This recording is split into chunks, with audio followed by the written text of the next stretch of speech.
gets one from White. Now he gives it to White. Rolls to the Blake Griffin throws it down. Throw it up. Vintage Blake Griffin in this game. Welcome into Celtics Post-Game Live, presented by your New England Ford dealers and Ford trucks. Eddie House, Amina Smith here with you. And the Celtics, they crushed the Charlotte Hornets 140-105. They came out in this matchup with tons of energy. And Eddie, they did not look back. What was your biggest takeaway after this game? We better than them. We handled our business, and we're a team that looks like they're on a mission. Doesn't matter who we play, who is put in front of us. Mm-hmm. We have an identity that we're trying to play. We're trying to play up to our standards and never play down to the level of competition. And they went out there and handled business as expected. I mean, you know, they don't have their players over there. You never play down to the level of competition if you're going to be a team that's looking to be a championship team and have championship aspirations. You always play to what you are and try to improve on that and create these good habits. And they did a great job. And it started with sharing the basketball in that first quarter. And after the first, it was over after the first quarter. Yeah, it was pretty much over after that first quarter. We showed you that highlight from Blake Griffin in this game. He's with Abby Chin right now. All right, Blake, twice in Celtics franchise history have they put up 121 points after 3 quarters. You guys finished with a season-high 140, 40 assists. You've been in this league a long time. Have you ever been a part of something like this offensive show you guys put on tonight? Not that I can remember. I mean, that was pretty special. I mean, the best part about that is we just kind of did it the right way for the entirety of the game. I think you could go watch the tape and it'd be hard to find 5 plays where we didn't try to make the right play. Maybe it didn't happen, but we were trying to make the right play at all times. Brought back time clock right there. Daylight savings, we went back an hour. I see you, big dog. Just an hour. Seriously, you find a time machine in the locker room? I don't know. I told Derek before the game, throw it up, and he did. So I had to like, you know, stick to my word. I feel like it was important to show these guys you can still do that. Yeah, man. You know, I've had to endure a lot of jokes from these guys, and I've dished out some myself, so it's probably warranted. But you know, it's just nice to get out here and mix it up with them. I mean, you dunking, taking charges. I think you're going to feel that tomorrow. What do you think of Luke's bird celebration? I love it. It's the Cornish game hen. The Cornish game hen. Is that what that is? Yeah, he gets up. He's a high flyer now. Blake, you mentioned it. How special is this group and the way that you guys are playing right now? I mean, I've kind of noticed this from the time I got here. I mean, these guys just like really come in and work hard, and they're very mature about it. We have, I don't know, somewhat of a young team, I guess, besides Al and myself, but everybody's just very, very focused on one thing, and it's just fun to come to work and fun to play this way. Congratulations. Thank you for the time. This Celtics team having so much fun out there on the court, and so much fun because they are winning. A look at what happened in that first quarter. The Celtics outscored the Hornets 45-19. 10 3-point field goals. That ties a franchise record for threes in a quarter. And 26 points is tied for the largest first quarter point differential in franchise history. A lot happening in that first quarter. And Eddie, we talked about it. The Celtics, they ran away with this game to start this matchup. Just what did you see in the first quarter that was working for the Celtics? Well, what Blake said in that interview, everybody is trying to play the right way and making the right play and doing the right thing offensively, playing for each other. And when that happens, it all starts with their spacing, number one.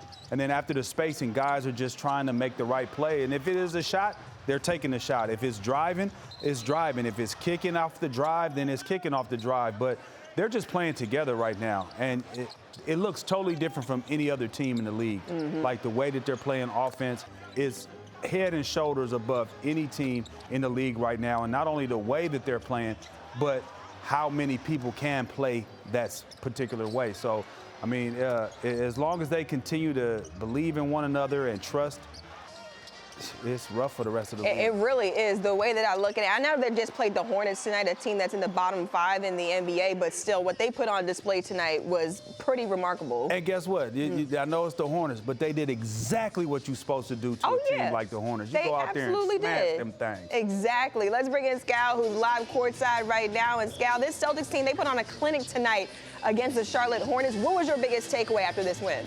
My biggest takeaway is me telling Eddie House, man, I told you this ain't no trap game. Like, we're so much better than them. Why would you even bring that up?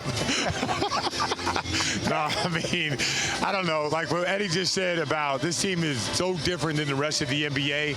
Listen, I think the Warriors kind of do the same thing. They just don't have the dudes that can go off the bounce the same way. So when you take the attacks to the rim, then you take the three-point shooting, and everybody's making decisions. They got 5 guys that can knock down threes. So, yeah, I mean, this offense is absolutely off the charts right now. The Celtics, they made 24 threes in tonight's game, and it literally looked like the Hornets could not do anything from beyond the arc, stopping the Celtics. Scal, what did you see in terms of that three-point ball for the Celtics and how they were able to have their way? So it's not like they're taking tough ones. Like Tatum takes a few tough ones because he's a star and he can, but the rest of the guys are just moving it. And their ability to be aggressive and shoot and also make the right pass and make the extra pass, that's what makes them special. It's a split-second decision that they make, and across the board, their whole team makes it faster than everybody else. Look at the Charlotte Hornets. They played pretty good today, and they got blasted by 35. And I'm sure they're in their locker room texting their friends and saying, like, man, I know we lost, but I thought I played pretty good. And that's just the Celtics are on an absolute different level offensively. The Celtics also had 40 assists in tonight's matchup. And Eddie, the last time that happened was back in 2008. And you were on that squad when they had those 40 assists. Just how did that impact tonight's game? It was the total impact. It started early and it kept going. And I think the one thing is what Scal was saying, nobody really forces shots. And when you have a team full of guys that aren't ball stoppers, and what I mean by a ball stopper is when the ball gets to them, everybody just looks and they just try to go one-on-one. You have a team full of guys that actually move the ball, that understand space, and basketball IQ is at an all-time high from top to bottom with this team. And the 2 guys that could actually be ball stoppers if they wanted to aren't. Yeah. They're unselfish as well, and they understand that you got to move the ball. You got to have other guys get involved in this game.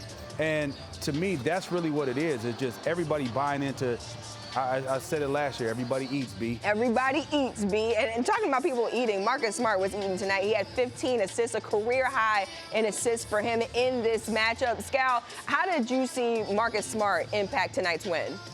Just as simple as everyone sharing the ball or everyone making the right decision whether to shoot or make the extra pass. Smart is doing that at a high level right now. And I think there's a big-time trust between Marcus Smart and Jason Tatum and Jaylen Brown when they're all out there. Remember, a year ago, Marcus Smart called those guys out. I think it's been about a year right now. I felt like it was right around Thanksgiving.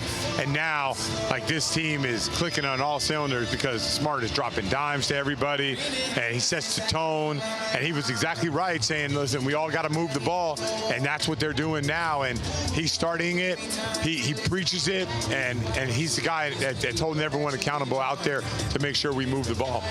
And you know what, Cal? We can move the ball all we want, right? As long as we don't move it to the other team. And that's another thing that we've been doing. We've been doing a fantastic job of doing is taking care of the basketball. In the first half, had 10 turnovers. Yeah. The second half, only 6 turnovers, right? And then look at Marcus Smart. He had 15 assists with only 3 turnovers. Wow. Taking care of the basketball, making the right play, not trying to force, not trying to hit the home run. You know, just taking whatever the defense gives you. And when you do that, the game is it's hard as to say, but it's easy. Yeah. The game gets easy when you keep it simple, and that's what the Celtics are doing. When you have so many guys that are that can understand the game, high basketball IQ, willing passers, guys that are playing for their teammates, that are unselfish, the game slows down, the game gets easy, and especially when you have great spacing. I mean, I don't think I could talk enough about the spacing that team has. Yeah. It gives an opportunity for everybody that gets the ball to actually operate and be their best version of themselves. Marcus Smart playing his role and playing it well. Thanks so much, Scal. Let's send out to Abby Chin, who's with Joe Mazzulla after tonight's win. All right, Joe, what do you like more? 140 points, 24 threes, or 40 assists? I like the 40 assists. You can't get an assist unless you make the shot, so those two kind of go hand in hand. What I really liked was our effort was great the entire game, and I really compliment the guys on regardless of what's going on. We played hard to the end, and we can still get better. We can still execute better on both ends of the floor. You guys put this out of reach in the first quarter. What is the value in a game like this?